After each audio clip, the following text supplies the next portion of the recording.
इन- India में decentralisation कैसे हुआ?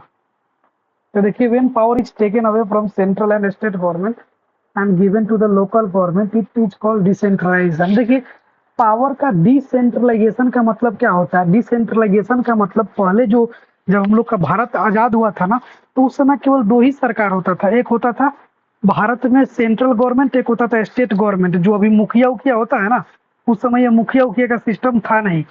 ठीक है। तो बाद में सबसे पहले राजस्थान के नागौर जिला में मुखिया का पंचायती सिस्टम बैठाया गया, और फिर धीरे धीरे सब जगह मुखिया का सिस्टम ला दिया गया।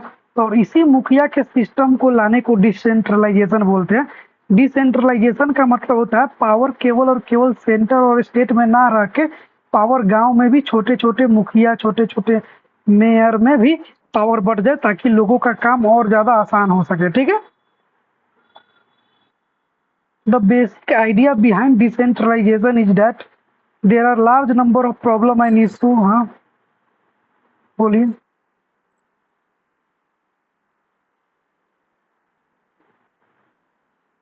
हाँ हाँ हाँ, अलग अलग लोगों की चीजें, मान लीजिए एक स्टेट है, तो एक स्टेट में 30 गो जिला है। आप बिहार का ही बात कर लीजिए, बिहार में 38 जिला है। छपरा, आरा, भोजपुर, अलग अलग बहुत सारा जिला है। तब सब वहाँ बक्सर। तो अब एक सरकार पूरे बिहार के जिला को कैसे संभालेगा? तो फिर अब एक जिला के अंदर ब्लॉक बना दिया गया। अब उस एक ब्लॉक के अंदर पंचायत बना दिया गया। अब उस पंचायत का एक मुखिया बनेगा।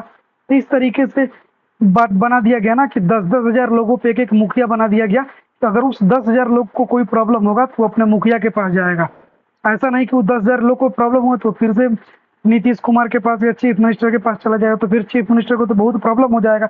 इसीलिए पावर को डिसेंट्रलाइज कर दिया गया, यानी उसको लोगों के बीच में डिवाइड कर दिया गया, ताकि पावर का यूज अच्छे से हो सके और लोगों के बातों को जल्दी जल्दी माना जा सके, लोगों का काम जल्दी जल्दी हो सके। ठीक है।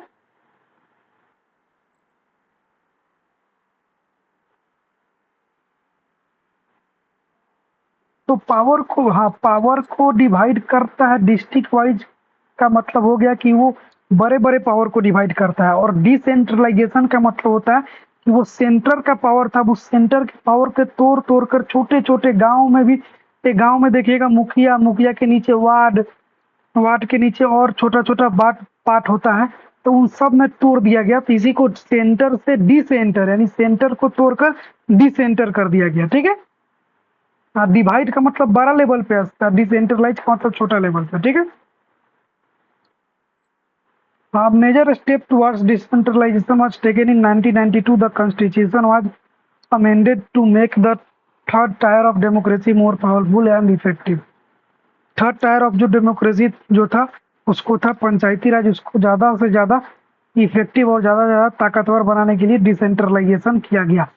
It is constitutionally mandatory to hold regular election to local government body. और कानून बनाया गया कि हर 5 साल पे मुखिया का भी चुनाव बनेगा, चुनाव होगा और मुखिया भी बनेगा। और उसमें सीट रिजर्व कर दिया गया बैकवर्ड क्लास के लोगों के लिए, शेड्यूल्ड क्लास के लोगों के लिए, जो छोटे क्लास के लोगों के लिए। और वो उस सीट में वुमेन का भी, औरतों का भी रिजर्वेशन दे दिया गया। और साथ ही साथ म्युनिसिपल कमीशन का भी इलेक्शन होना स्टार्ट हो गया।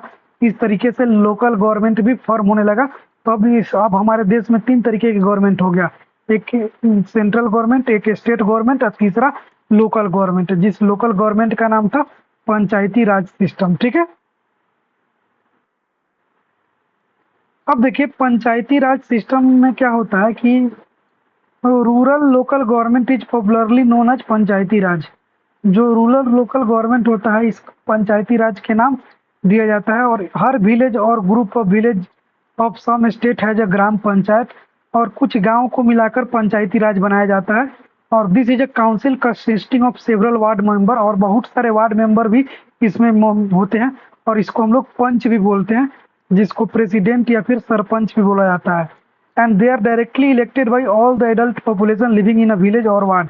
और ये पंचायत में जो इलेक्शन होता है, गांव के जो भी आदमी 18 साल के ऊपर है, आदमी ही नहीं औरत भी मिलकर सरकार को चुनता है। मीन्स मुखिया को चुनता है, या फिर ग्राम पंचायत में जो सरपंच वगैरह होते हैं, वार्ड वगैरह होते हैं, उनको चुना जाता है। ठीक है। एंड पंचायत, और जो पंचायत होता है वो ग्राम सभा के अंडर में काम करता है, और all the voter in a village are its member. सारे वोटर जो होते हैं गांव के, जितने भी मेंबर होते हैं सबके सब ग्राम सभा के मेंबर होते हैं। और ग्राम सभा में पंचायत होता है, और उसी पंचायत में ये लोग वोट देते हैं। जिनको मुखिया बनाना होता है, जिनको ज्यादा वोट मिलता है वो मुखिया बनते हैं, और जिनको कम मिलता है वो हार जाते हैं। ठीक। It has to meet at least twice or thrice in a year to approve annual budget of the gram panchayat and review the performance of ग्राम। क्या बोल रही है? अब देखिए, ग्राम सभा में जो आदमी एक बार मुखिया बन जाता है तो उसको साल भर में कम से कम 2-3 बार गांव वालों के लोगों के साथ, ग्राम सभा के साथ मीटिंग करना पड़ता है, ताकि गांव में क्या प्रॉब्लम है, क्या इशू है गांव में, और क्या क्या मतलब सड़कें बनाई जाए तो पानी की दिक्कत है, रोड की दिक्कत है, ये सब दिक्कतों को लेकर गांव में बात मतलब 2-3 बार मीटिंग की जाती है। ठीक है,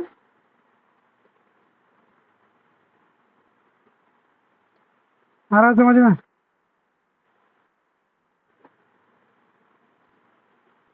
अब देखिए, when gram panchayat are group together they form a panchayat samiti और ब्लॉक।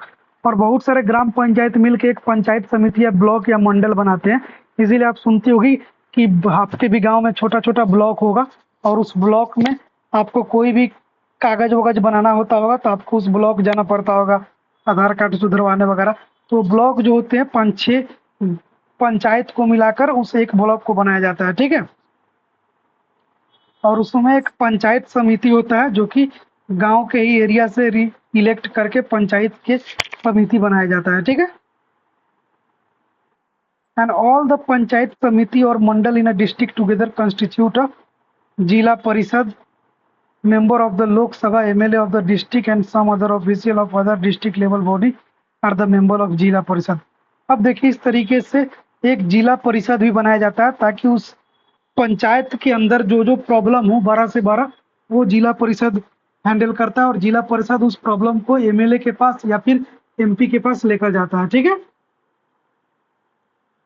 तो देखिए, सबसे बड़ा जिला परिषद होता है डिस्ट्रिक्ट लेवल पे, फिर पंचायत समिति होता है ब्लॉक लेवल पे, और फिर ग्राम पंचायत होता है विलेज लेवल पे जो सबसे छोटा होता है। ठीक है,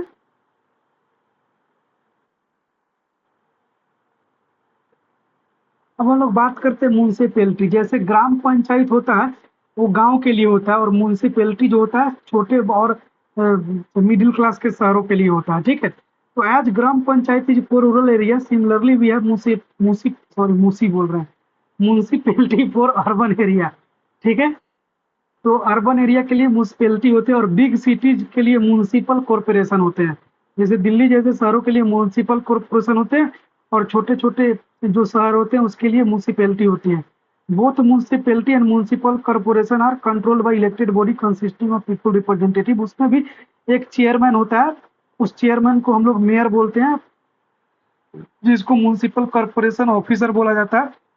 जिस तरीके से मुखिया होता है उसी तरीके से मेयर का चुनाव होता है शहरों में, और वो जीतेगा तो वो सारे शहरों का काम करेगा। ठीक है, दिस हाँ हाँ दिस अब शहर में अलग सिस्टम हो जाता है, गांव में अलग सिस्टम हो जाता है, बड़े बड़े शहरों में बड़े बड़े सिस्टम हो जाता है, इसलिए डिवाइड कर दिया गया है। दिस अरे कंफ्यूजन नहीं है, आप थोड़ा सा और बड़ी होगी तो और बढ़िया से समझ जाओगी। मेन बात है कि आपको थ्योरी पढ़ाया जा रहा है ना, इस वजह से थोड़ा सा प्रॉब्लम आ रही है आपको। मेरे ख्याल से 6-7 क्लास की एसएसटी पर, हालांकि अब एसएसटी पढ़ने की आपको क्या जरूरत है। This new system of local government is the largest experiment in a democracy conducted anywhere in the world. और हम लोग के भारत में सबसे बड़ा लार्जेस्ट डेमोक्रेसी कंट्री है जहाँ पे लोकल गवर्नमेंट है। आ रहा है समझ में? It has also increase women representation and voice in our democracy.